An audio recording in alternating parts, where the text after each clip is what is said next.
Christophe Barbier, est-ce que le président de la République a répondu aux attentes? A priori pas, quand on entend les premières réactions. Bien entendu, c'est insuffisant quand on écoute la base. Mais forcément, ça sera toujours insuffisant puisque beaucoup espéraient plus, beaucoup ont besoin de plus pour que leur vie s'améliore. Et surtout, quand vous montez le niveau de ceux qui sont tout en bas, eh bien, vous fâchez ceux qui sont juste au-dessus. C'est toujours pareil quand on fait des améliorations. Après, quand on écoute les revendications de la base, il y a deux problèmes. C'est que certains veulent gagner plus en travaillant moins et que d'autres considèrent que pour s'en sortir, il faudrait un tel effort que l'économie française ne pourrait pas le supporter parce que ça rendrait évidemment le poids de leur salaire insupportable sur les comptes de l'entreprise. Alors, c'est insuffisant vu de la base, mais vu d'en haut, le président a quand même fait énormément de choses. Il a coché un peu toutes les cases, il a parlé des salaires, des retraités, il a parlé du grand débat citoyen, il a même expliqué, en expliquant que les citoyens qui ne font pas partie des partis pourraient participer au débat. Il a esquissé quelque chose qui ressemble à un référendum d'initiative citoyenne. Pas besoin de passer par un parti pour avoir accès au débat. C'était le référendum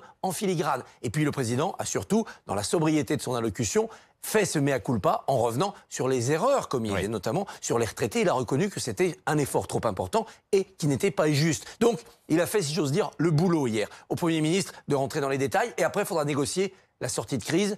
Est-ce qu'on évitera l'acte 5? C'est tout l'enjeu des jours qui viennent.